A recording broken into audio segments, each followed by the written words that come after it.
मंडळी, शेअर मार्केटमध्ये long term capital gain म्हणजे तुम्ही जेव्हा शेअर्स विकत घेता आणि 1 वर्षानंतर ते शेअर्स विकता तेव्हा त्या व्यवहारामध्ये जो फायदा होतो त्याला लॉंग टर्म कॅपिटल गेन असं म्हणतात। थोडक्यात शेअर्स विकत घेतल्यानंतर ते शेअर्स 1 वर्ष तुमच्या डीमॅट अकाउंटमध्ये ठेवून मग विकले की त्यावर होणाऱ्या फायद्याला लॉंग टर्म कॅपिटल गेन असं म्हणतात। उदाहरणार्थ, जर तुम्ही 1 एप्रिल 2024 या दिवशी 200 रुपये प्रति शेअर या किमतीला 100 शेअर्स विकत घेतलेत आणि ते शेअर्स तुम्ही 15 एप्रिल 2025 या दिवशी 250 रुपयांना विकलेत, तर या व्यवहारामध्ये तुम्हाला प्रति शेअर 50 रुपयांचा फायदा होतो, म्हणजे एकूण फायदा 5000 रुपये होतो। या फायद्याच्या रकमेला लॉंग टर्म कॅपिटल गेन असं म्हणतात। मंडळी, कॅपिटल गेन या शब्दाचा शब्दशः मराठी अर्थ भांडवलाची गुंतवणूक करून त्यातून मिळालेला फायदा असा होतो। इथं कॅपिटल म्हणजे भांडवल आणि गेन म्हणजे फायदा। थोडक्यात कॅपिटल गेन म्हणजे तुम्ही जेव्हा शेअर्स विकत घेता आणि किमान 1 दिवस ते शेअर्स तुमच्या डीमॅट खात्यात ठेवून मग ते शेअर्स विकता तेव्हा त्या व्यवहारामध्ये जो फायदा होतो त्याला कॅपिटल गेन असं म्हणतात। आणि लॉंग टर्म कॅपिटल गेन हा कॅपिटल गेनचाच एक भाग आहे किंवा एक प्रकार आहे। कॅपिटल गेनचा दुसरा प्रकार आहे शॉर्ट टर्म कॅपिटल गेन। त्याविषयी आम्ही एक व्हिडिओ आधीच तयार केला आहे, तुम्ही तो व्हिडिओ आपल्या चॅनलवर जाऊन बघू शकता। मंडळी, लॉंग टर्म कॅपिटल गेनमध्ये समाविष्ट होणारे उत्पन्नाचे प्रकार काय काय आहेत ते आता आपण बघूया। लॉंग टर्म कॅपिटल गेनमध्ये खालील प्रकारच्या उत्पन्नांचा समावेश होतो। शेअर मार्केटमध्ये शेअर्सची खरेदी आणि विक्री करून मिळालेला फायदा, म्युच्युअल फंडाद्वारे शेअर्समध्ये खरेदी आणि विक्री करून मिळालेला फायदा, SIPद्वारे शेअर्समध्ये खरेदी आणि विक्री करून मिळालेला फायदा। फक्त इथं नियम एकच आहे की खरेदी आणि विक्रीच्या तारखेमध्ये 1 वर्षापेक्षा जास्त अंतर असावं आणि ही खरेदी शेअर्समध्ये केलेली असावी, तरच त्याला लॉंग टर्म कॅपिटल गेन असं म्हणता येईल। थोडक्यात शेअर्समध्ये केलेली कुठलीही गुंतवणूक, मग ती गुंतवणूक शेअर्स किंवा म्युच्युअल फंडात केलेली असो, खरेदी करून 1 वर्षानंतर त्याची विक्री केली असेल तर त्यामध्ये होणाऱ्या फायद्याच्या रकमेला लॉंग टर्म कॅपिटल गेन असं म्हणता येईल। आता या लॉंग टर्म कॅपिटल गेनवर किती टक्के टॅक्स आकारला जातो? मंडळी, लॉंग टर्म कॅपिटल गेनवर भरावा लागणारा टॅक्स म्हणजे long term capital gain tax.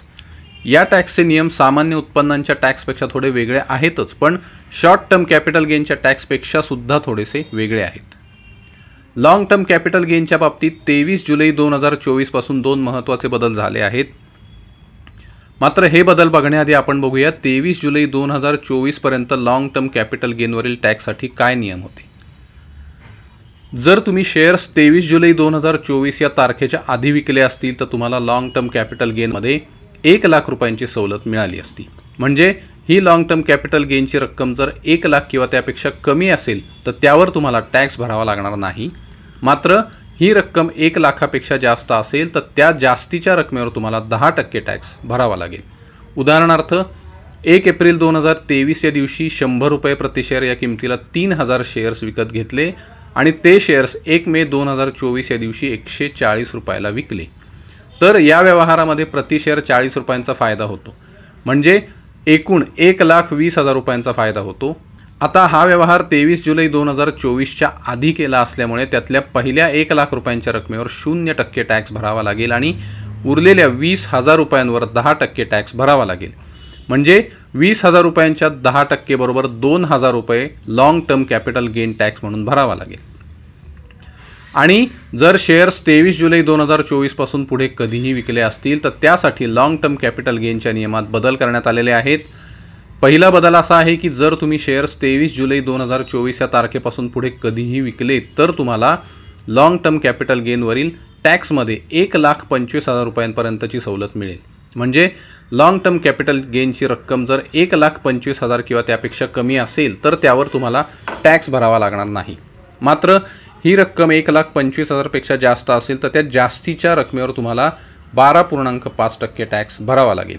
म्हणजे जर तुम्हाला 1,45,000 रुपयांचा फायदा म्हणजे लॉंग टर्म कॅपिटल गेन झाला आहे तर त्यातील पहिल्या 1.25 लाख रुपयांवरती तुम्हाला 0 रुपये टॅक्स भरावा लागेल आणि उरलेल्या 20,000 रुपयांवर तुम्हाला 12.5% म्हणजे 2,500 रुपये long term capital gain tax म्हणून भरावा लागेल।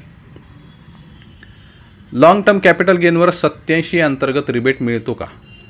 मंडळी, 87A अंतर्गत टॅक्सच्या रकमेवर सवलत दिली जाते, मात्र ही सवलत पगाराची किंवा पेन्शनची रक्कम, व्यावसायिक उत्पन्न, बँकेतील ठेवीवर मिळणारा व्याज, शेअर्समधून मिळणारा डिव्हिडंड किंवा फ्रीलान्सिंग, कन्सल्टन्सी चार्जेस अशा प्रकारच्या उत्पन्नावर दिली जाते। तसंच ही सवलत काही प्रमाणात शॉर्ट टर्म कॅपिटल गेनवर सुद्धा मिळू शकते।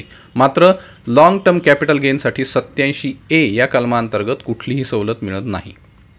तर मंडळी, ही होती लॉंग टर्म कॅपिटल गेन आणि त्यावरील टॅक्स म्हणजे लॉंग टर्म कॅपिटल गेन टॅक्सबद्दलची माहिती।